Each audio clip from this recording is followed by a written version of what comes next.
आप देख रहे हैं लाइव इंडिया हर पल।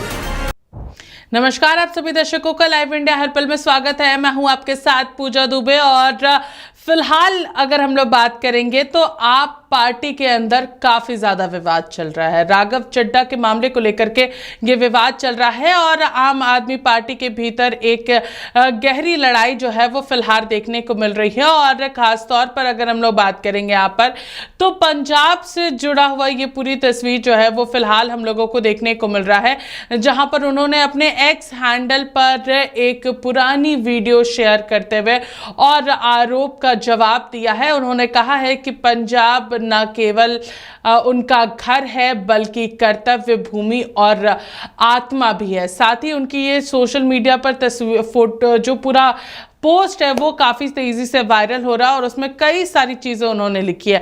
राघव चड्ढा ने एक्स पर लिखा है कि राघव चड्ढा का जो ये वीडियो है वो काफी तेजी से अलग अलग पोस्ट पर शेयर हो रहा है। खास तौर पर एक्स हैंडल पर उन्होंने लिखा है कि आप में मेरा उन सभी साथियों के लिए जिन्होंने मजबूरन यह कहते हुए वीडियो जारी करना पड़ा, जिसमें कहा क्या है कि राघव चड्ढा संसद में पंजाब के मुद्दे उठाने में नाकाम रहे हैं। पेश है एक छोटा सा ट्रेलर, पिक्चर अभी बाकी है। राघव चड्ढा ने पोस्ट में आगे लिखा है, पंजाब में मेरे लिए सिर्फ चर्चा का विषय नहीं है, ये मेरा घर है, मेरा फर्ज है और मेरी मिट्टी है, मेरी आत्मा है। राघव चड्ढा ने पंजाब से जुड़े मुद्दे गिनवाते हुए जिसे संसद में उन्होंने उठाया है।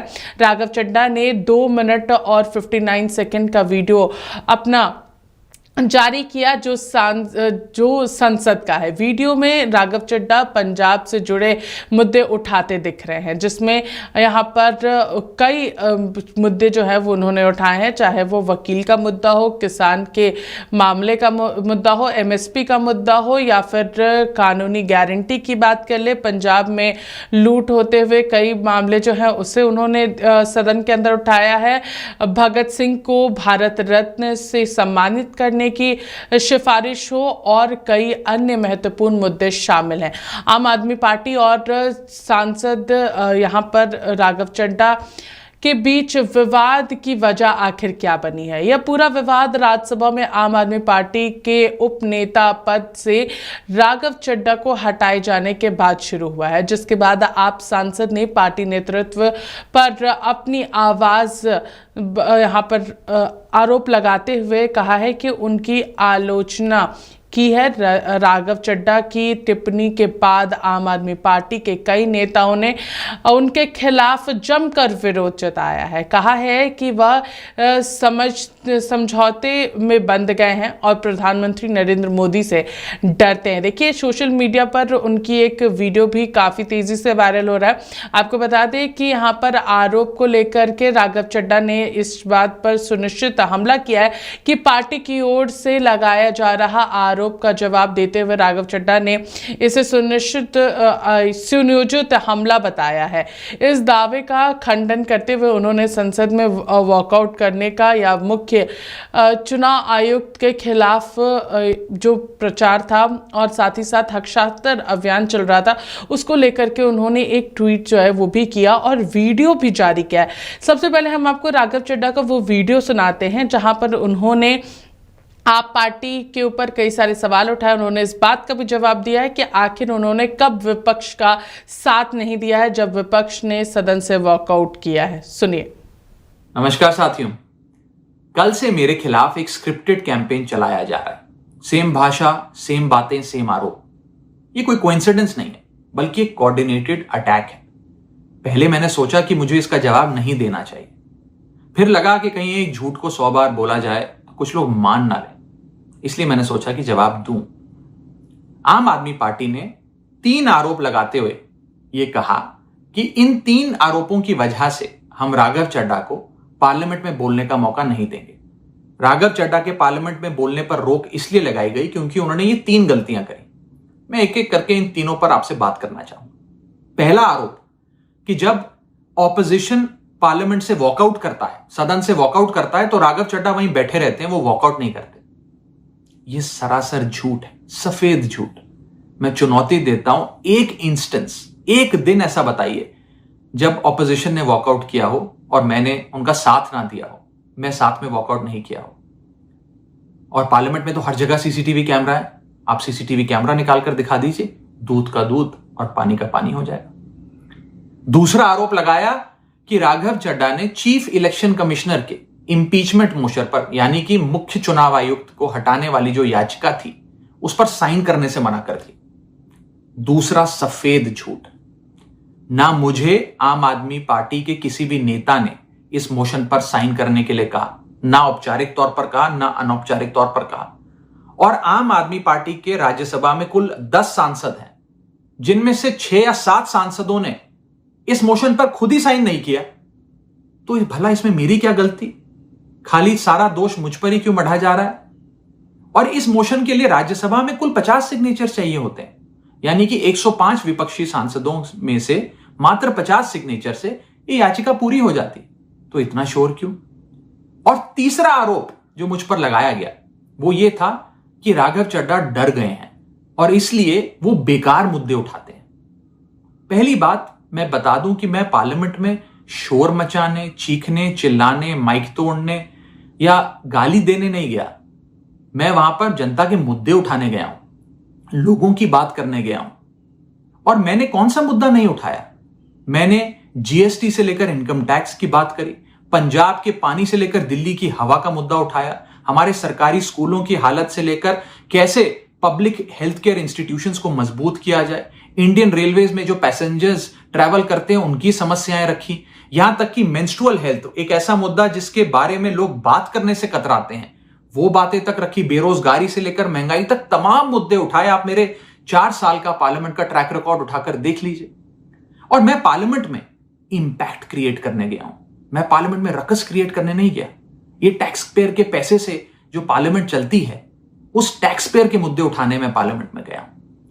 अंत में मैं बस इतना कहना चाहता हूं कि जो लोग आज मुझ पर आरोप लगा रहे हैं, झूठे आरोप लगा रहे हैं, कि हर झूठ को बेनकाब किया जाएगा और हर सवाल का जवाब दिया जाएगा, क्योंकि मैं घायल हूं, इसीलिए घातक हूं। जय हिंद।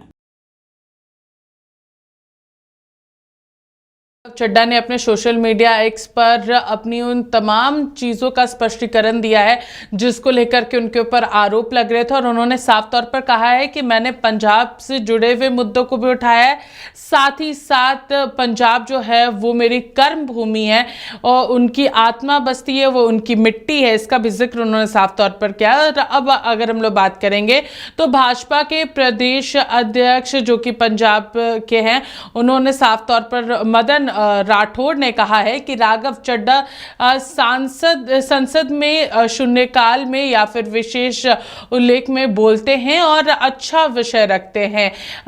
उन्होंने कई विषयों को लेकर के अपना ध्यानाकर्षण भी कराया है। शून्यकाल में या फिर विशेष उल्लेख, दोनों में ही एक लिमिटेड समय पर अपनी बातें रखते हैं। जहाँ तक राघव चड्ढा की बात है, मैं संसद में हूँ, वो भी संसद में है। वो 0 आवर में बोलते हैं, अच्छा विषय रखते हैं, जनहित का विषय रखते हैं, और ऐसे ही स्पेशल मेंशन में बोलते हैं। ये दोनों एक ऐसे अवसर होते हैं कि जिसमें लॉटरी होती है, यानी कोई भी सांसद उसमें अपना नाम लिख करके विषय दे देता है, उसमें से लॉटरी में नंबर आता है, तो वो लॉटरी से ही बोल रहे हैं। उनकी पार्टी उनको समय नहीं दे रही है। उनकी पार्टी ने उनसे वो उप नेता जो पद था वो छीन लिया है, तो कहीं ना कहीं उस पार्टी में अंतर्द्वंद चल रहा होगा। जहाँ तक राघव चड्ढा जी की बात है, अब वो खुद निर्णय करेंगे कि उनको कहाँ रहना है। एक बात और बताना चाहूँगा कि जब तक वो राज्यसभा के सदस्य हैं तब तक वो किसी दूसरी पार्टी को ज्वाइन नहीं कर सकते। ये एंटी इनकम्बेंसी नहीं, ये लॉ है, दल विरोधी विधेयक जो है वो एंटी डिफेक्शन लॉ, तो वो लॉ के कारण से वो पार्टी छोड़ नहीं सकते। पार्टी उनको निकाल दे तो उनकी सदस्यता रहेगी, पार्टी वो छोड़ दे खुद तो उनकी मेंबरशिप जा सकती है। तो देखिए, आप पार्टी के अंदर में अंतरकलह काफी ज्यादा तेज हो चुका है और जिस तरीके से राघव चड्ढा ने तमाम लोगों के सवालों के जवाब जो है वो अपने सोशल मीडिया एक्स पर एक वीडियो के माध्यम से दिया है और उन्होंने अपने 4 साल के हर एक सवाल को उस 2 मिनट 59 सेकेंड्स के क्लिप में दिखाया है कि उन्होंने किस तरीके से पंजाब के मुद्दे को अलग अलग समय पर उठाया है, चाहे वो भगत सिंह को यहाँ पर भारत रत्न दिलाने का मामला हो या फिर अन्य जो किसानों के मुद्दे हो, सभी चीजों को लेकर के उन्होंने अपने वीडियो मैसेज के जरिए स्पष्टीकरण दिया है। फिलहाल इस खबर में हमारे साथ इतना ही। देखते रहिए लाइव इंडिया हर पल। नमस्कार।